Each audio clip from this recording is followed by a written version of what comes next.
Се навикнавме во луѓе и места да ве запознаваме со луѓе кои понешто се издвојуваат од останатите. Денешниот мој соговорник не само што се издвојува, туку и е единствен во Македонија со својата пасија. Барем за сега.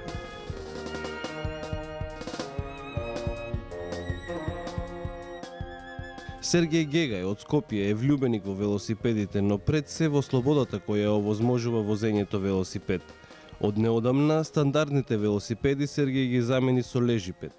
Лежечки велосипед кој го набавил од странство, го склопил тука и веќе може да го видите по скопските улици. Иако дестинациите во кои посебно ужива да ги вози Сергеј со лежипедот се надвор од градот или кон некој од поблиските градови околу Скопје. Тој не го крие задоволството од ваквите подолги дестинации, бидејќи вистинската намена на лежипедот, барем овој модел кој го има Сергеј, се токму ваквите долги патувања. Прилеп е најоддалечената дестинација која ја извозил Сергеј досега. Чувството е како да седите во фотелја, а при тоа непосредно ја доживувате околината. Како да сте дома во дневна соба пред телевизор, а сте во движење. Љубовта према слободата на движење надвор од град. Да речеме, асфалтот во град и асфалтот надвор од град не се ист. Во колата не може да се приметите кога си иде со 120-150 на сат. За разлика од кога си на велосипед, асфалтот е друго, мирисите се други, звуците се други. Самото присуство дека си на пат, кај што да речеме никој не оди ни пешки, нема пешаци, нема велосипедисти, мислам има да речеме, самото тоа дава некој чувство на слобода кое само може да се доживе, не може да се прераскаже. Од љубовта према слободата за возење надвор од град се појави љубовта према велосипедите. Постојат три типа на лежипеди. Нивната аеродинамичност при возењето била поводот тие да бидат измислени. Низ европските земји тие се константно популарни, а биле измислени сосема случајно. Историјата на лежипедите почна од прилike околу 30 години во Франција, кај што има еден производител кој што произведува автомобили на педали. Истиот тој производител решил во еден момент да ја подели колата на две и да направи уствари два лежипеди од еден автомобил. После тоа има една, да ја речам, несреќен момент во велосипедската историја, кога да речеме, иако самите лежипеди поради аеродинамиката која што им е својствена, поради самото седење како што е, биле исфрлени од официјалните велосипедски надпревари, затоа што се сметало дека имаат предност аеродинамична пред обичните велосипеди. Целата таа работа и целата таа ситуација од која самите организатори на светските велосипедски трки направиле мерки и дефиниции кои што дефинираат како точак треба да изгледа. Значи, колку да биде седиштето поназад од педалите, колку смее да биде далечината од предната до задната осовина, тогаш веќе се сватило дека самиот лежипед по самата дефиниција воопшто не е велосипед. Така да, целата негова историја фактички од тука, затоа што веќе никој од големите производители, кој што не може да се рекламира на надпревар, не го користи лежипедот, не ги произведуваат лежипедите, целата нивна историја се сведува на повремени пронајдоци и мали серии на произведени лежипеди. Од друга страна на самите лежипеди,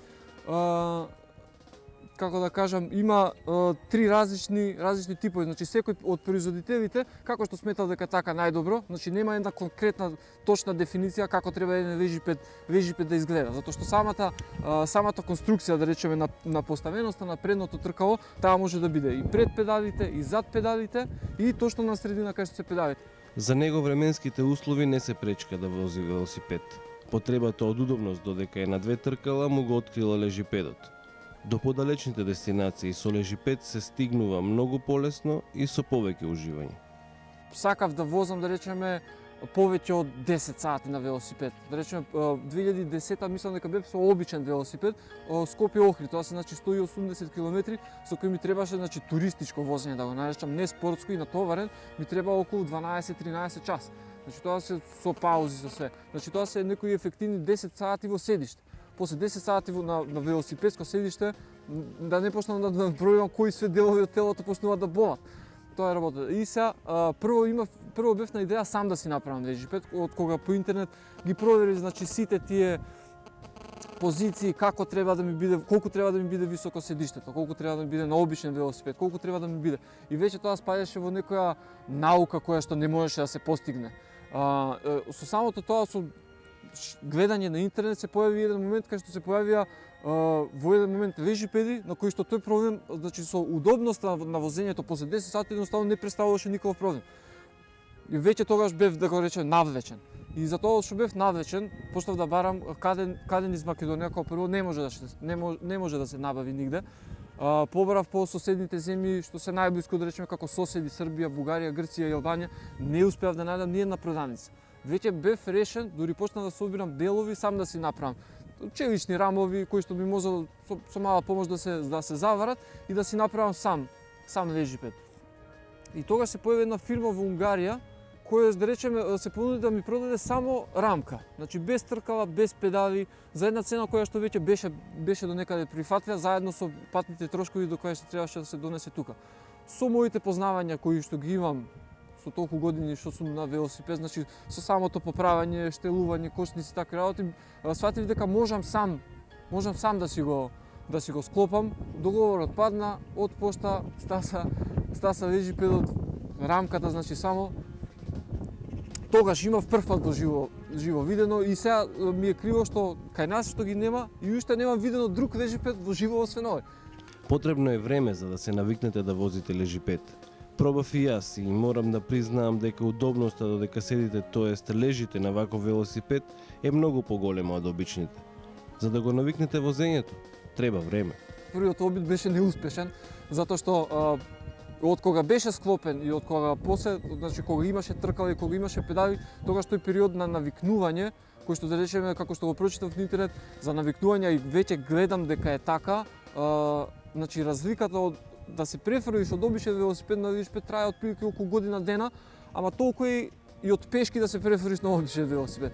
Така на навикнувањето на телото, на специфична положба и да се навикнеш дека така е нормално, отприлike мислам за секоја работа има потребно година дена. Така да почетоците беа, не да кажам напорни, пошто беше задоволство да се испита целата таа работа. Пак истото седнување на интернет, пак комуникација со други луѓе низ светот што имаат лежипеди. Па веќе се тука финеси, колку далеку да бидат педалите од телото, колку да биде аголот на наслонот, сите се тие финеси кои што треба некако да им се најде со тек на времето правото место. И има еден порив кај сите се јавува дека само што ќе тргнеш веднаш мора да се крене и двете нозе да бидат на педали. Тоа е еден условен рефлекс да го најдеш. И сега тоа е све тренинг, тоа е све вежбање и веќе си станува веќе едно природна работа. Лежипед е кованица која ја смислил Сергеј во консултација со своите пријатели. Мора да признаам дека оваа кованица идеално му одговора на ваквиот велосипед. Може да се каже дури дека ни на англиски јазик нема термин кој би објаснил, да речеме, велосипед во вежешка позиција.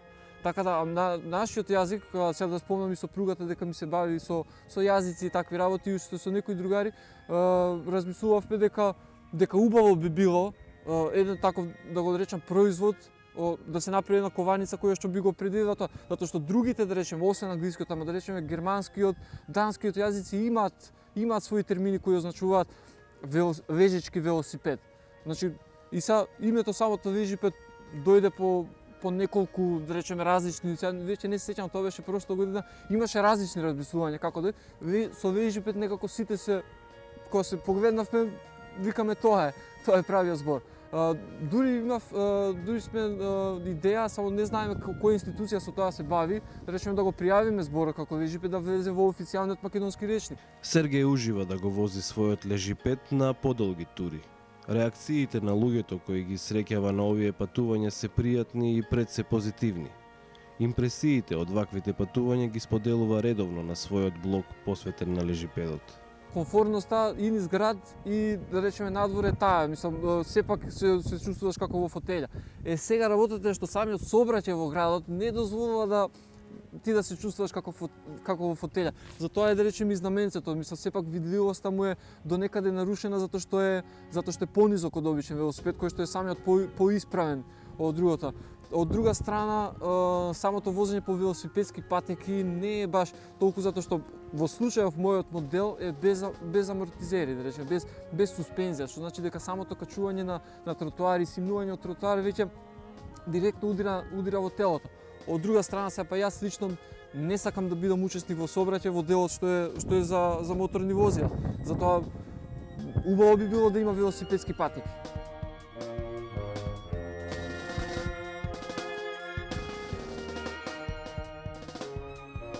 Во 2012 мислам дека излозив околу 5000 км низ Македонија.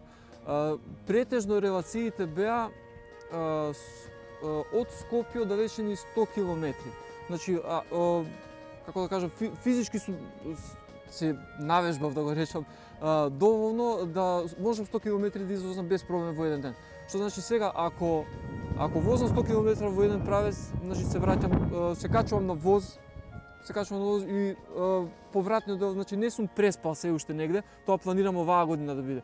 Значи сите градови што се околината на Скопје ги имам посетено, значи почнувајќи од поблиските, да ги речам, Велес, Тетово, Куманово, Свети Николе. После почнав значи да идеме малце подалеку, веќе стасав и до Штип, веќе стасав и до Прилеп, кој што е некои 130 км, кој што беше една најнапорна тура ми беше таа, затоа што ја возев во август, во најтоплиот период, кога беше прошлата година. Така да релациите се тие, ако е градот од Скопје оддалечен 50-60 км, ја во еден ден имам доволно време и да отидам и да се вратам. Сепак се тоа рекреативни тури кои што се чисто од некоја побуда да се биде на пат и да се вози. Специфично е тргнувањето, но уште по-специфично е и возењето лежипед поради аеродинамичноста. На отворен пат се постигнува брзина од 20 до 25 км на час. Не може да се тргне во поголема брзина и веднаш да се достигне саканата брзина од некои 20-25 км. Самата суштина на лежипедот од една страна може да биде многу спорски, од една страна може да биде далеку побрз аеродинамички од било кој друг велосипед, но другиот карактер му е комфорот на возењето. Што значи дека кога веќе си завален во седиштето, кога не се брзаш никаде, сето тоа се случува, да го речам, спонтано, полека и лежерно. Менувањето на брзини си е во зависност од афинитетите на возачот, затоа што самиот лежипед и целата индустрија, да речеме, ги користи сите елементи и делови, да речеме, освен седиштето и воланот што е другаче поинаку различен од обичен велосипед, значи почнувајќи од педалите до задните менувачи, све комплет се истите делови кои што ги користат обичните велосипеди. Најубава дестинација која би била, значи каде би била и да заврши, е да заврши кај што има вода. Значи дали да биде дестинацијата Охрид, дали да биде дестинацијата Преспи или Дорна, има некој порив што мене лично, са не знам како другите те тера, кога ќе стасаш да има вода. Што значи дека си стасал до еден крај кај што веќе нема пат. Значи си тргнал од негде, си го извазел цел пат, си стасал таму и веќе нема пат. Моментот кога ќе го видиш прв пат езерото, тоа мислам и тоа за една релација што мене ми е весело, прекрасно едно чувство. Се надевам дека уживавте во удобноста на вашите фотели како што Сергеј ужива во неговата на ваквите патувања. Следното наше патување е за 7 дена кај некои други луѓе на некое друго место.